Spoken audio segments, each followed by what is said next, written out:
हमारे पास chapter number 3 है functional analysis का इनर प्रोडक्ट स्पेस और हिल्बर्ट स्पेस। उससे पहले हमने चैप्टर नंबर 2 में नॉर्म के बारे में पढ़ा था। उससे चैप्टर नंबर 1 में हमने पढ़ा था मीट्रिक स्पेस के बारे में। तो जो नॉर्म होता है वो जनरलाइज करता है लेंथ ऑफ अ वेक्टर। मतलब जो नॉर्म असल में हमें वो लेंथ ऑफ अ वेक्टर बता रहा होता है।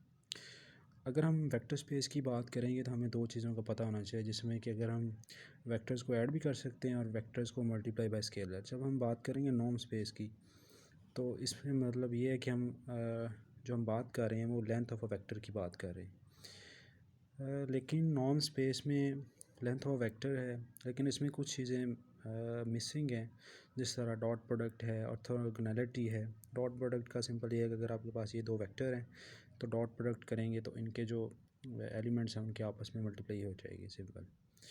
ऑर्थोगोनैलिटी से मुराद ये है कि वो परपेंडिकुलरिटी है, ठीक है। मतलब अगर ए डॉट बी करेंगे वो ज़ीरो आ जाएगा। तो हमने ये जो आइडियाज़ हैं डॉट प्रोडक्ट और ऑर्थोगोनैलिटी, ये इनको एक्सटेंड करना है नॉर्म स्पेस के अंदर, ठीक है। तो this chapter extend these ideas to higher dimensional space. मतलब ये हमारे पास हायर डायमेंशनल स्पेस है, तो यहाँ पे हमने इनको एक्सटेंड करना है डॉट प्रोडक्ट को और ऑर्थोगोनैलिटी को। तो जो कंट्रीब्यूशन था इस चैप्टर में जो हम पढ़ेंगे वो दो साइंटिस्ट थे हमारे पास, मैथमेटिशियंस थे। डी हेल्बर्ट 1912 में उन्होंने अपनी थ्योरी दी थी, और ई सचमिडर जो था उसने 1908 में अपनी थ्योरी पेश की थी।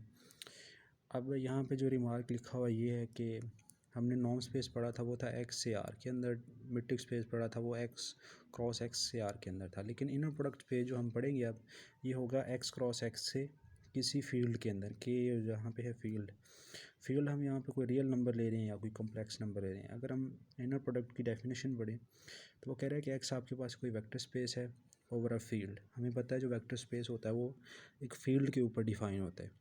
तो इनर प्रोडक्ट जो है वो एक फंक्शन है जो एक्स क्रॉस एक्स से के अंदर जा रहा है। के ये जो है यहाँ पे कोई रियल नंबर हो सकता है, कॉम्प्लेक्स नंबर हो सकता है, उसको हम कहेंगे इनर प्रोडक्ट ऑन एक्स, जो हमने वेक्टर स्पेस ली है, अगर वो ये कंडीशन सेटिस्फाई करेगा। तो पहली कंडीशन वही है कि नॉन नेगेटिव है, और ज़ीरो कब होगा, जब X if and only if X is equal to zero.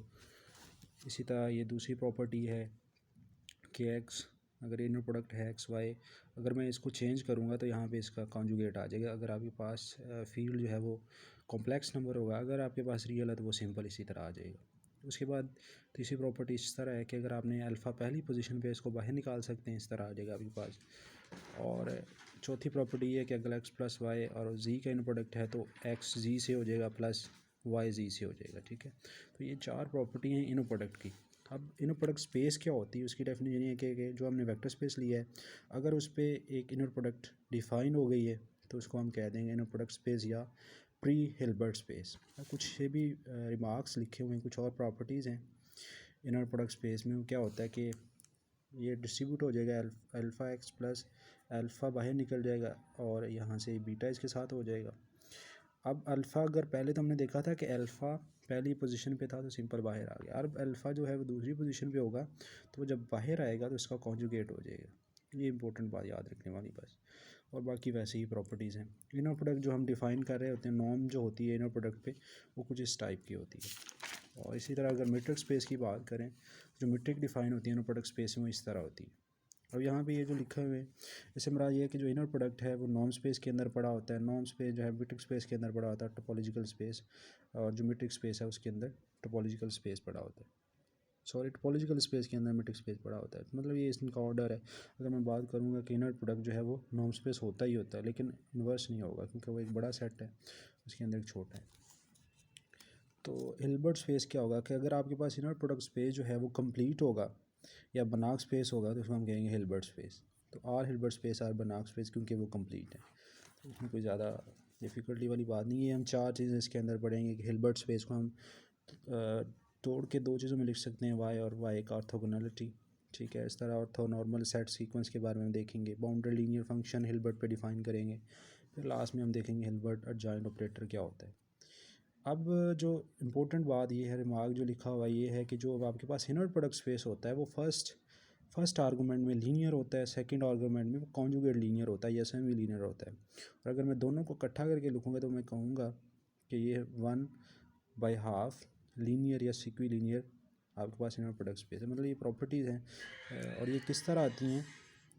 ये इस तरह आती हैं कि अगर आप अल्फ़ा, जिस तरह हमने देखा था अल्फ़ा बाहर निकाला था, अगर पहली पोजीशन से बाहर निकालेंगे तो वो इसी तरह आ जाएगा। तो ये फर्स्ट आर्गूमेंट में लीनियर है, लेकिन अगर मैं सेकंड से निकालूंगा तो वो क्या बनेगा? कॉन्जुगेट। तो यही बात वो यहाँ भी कर रहे हैं।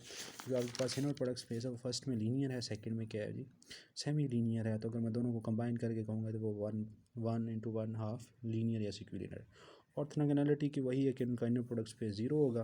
तो इस तरह हम इसको डिनोट करेंगे। उसके बाद आ जाती है एक बहुत इंपॉर्टेंट आइडेंटिटी है, पैरेललोग्राम आइडेंटिटी। वो ये कहती है कि नॉर्म होना, अगर आपसे कहा जाए कि ये नॉर्म है, क्या ये डिफ़ाइन हो सकती है नॉर्म स्पेस पे, तो आपके लिए ये कंडीशन सेटिस्फाई कराना ज़रूरी है। अभी हम एग्जांपल करेंगे, उसमें भी हम ये देखेंगे। तो कह रहे हैं norm on inner product space satisfy the parallelogram equality identity. तो वो कुछ इस तरह के norm of X plus Y का square plus norm of X minus Y का square is equal to norm of X plus Y का square, norm Y का स्क्वायर। तो कह रहे हैं not all norm spaces are inner product space. मैंने पहले ही बता दिया, क्योंकि इनर प्रोडक्ट स्पेस हमेशा नॉर्म स्पेस होगी, लेकिन नॉर्म स्पेस ज़रूरी नहीं है कि वो इनर प्रोडक्ट स्पेस हो।